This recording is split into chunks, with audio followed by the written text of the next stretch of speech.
नजरिया हो हमारी ओर रखिया। बड़ा पुराना गाना है और इस सब गाने में इतनी खूबसूरती है कि मैं क्या बताऊं। उसके बाद में एक हमारे भैया हैं, उनका अलग एक टीका लगा के आगे उनका अलग फरमाइश रहता है। भाई नहीं कसाई हो आप। अच्छा एक गाना इधर से लोग फरमाइश के, एक वो फरमाइश लेके आ गए।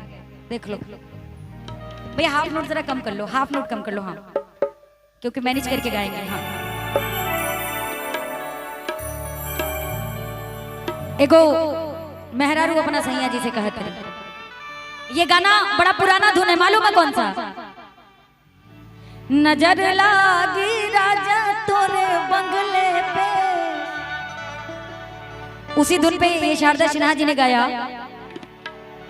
नजरिया हो हमारी ओर रखियो, नजरिया हो हमारी ओर रखियो, नजरिया हो हमारी ओर रखियो, नजरिया हो हमारी ओर रखियो, नजरिया हो हमारी ओर रखियो।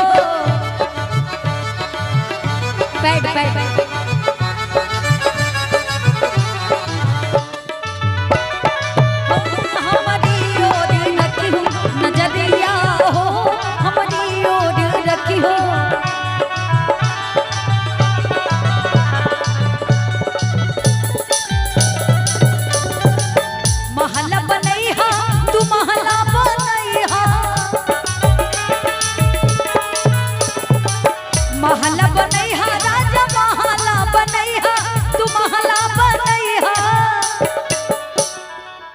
कि महला बनैहा, अरे तू महला बनैहा, लेकिन एक काम का खिड़किया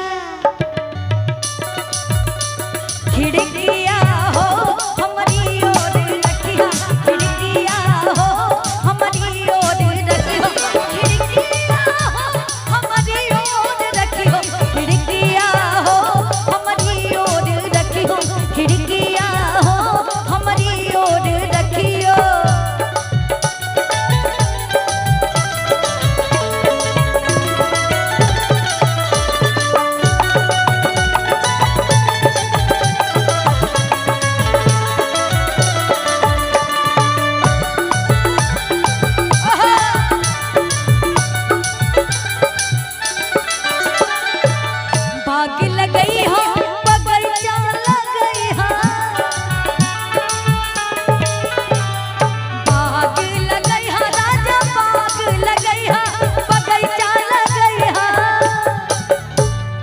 बाग लगई राजा और बगीचा लगई हा। लेकिन सुना ना, अरे सड़किया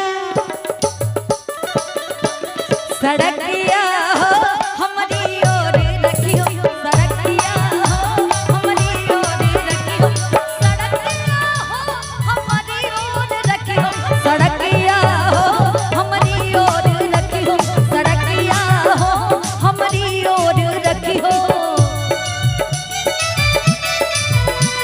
ये बजाइए ना। दिन भर चाहे जहाँ रहियो हमार पिया, दिन भर चाहे जहाँ रहियो हमार पिया, दिन भर चाहे जहाँ रहियो हमार पिया, दिन भर चाहे जहाँ रहियो हमार पिया। रात के घरा चल हमार पिया, रात के घरा चल हमार पिया, नजरिया हो हमारी ओर रखिया।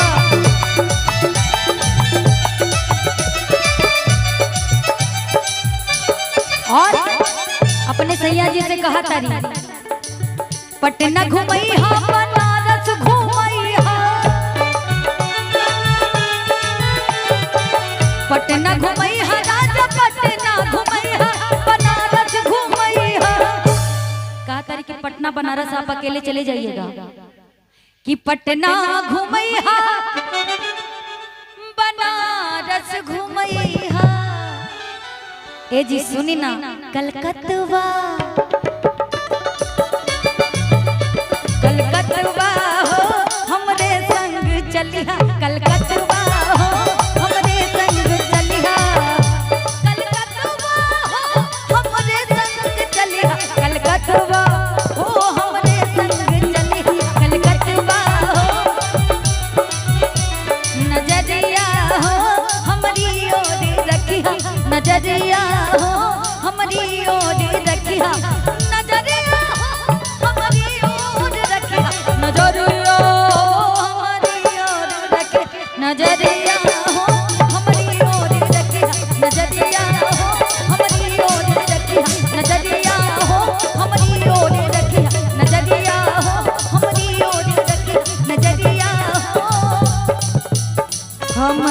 ओर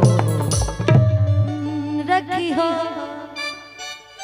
एक बार ताली बजा दीजिए ज्योति जी के लिए, बड़ा ही खूबसूरत अंदाज। ए भौजी बस करी ना।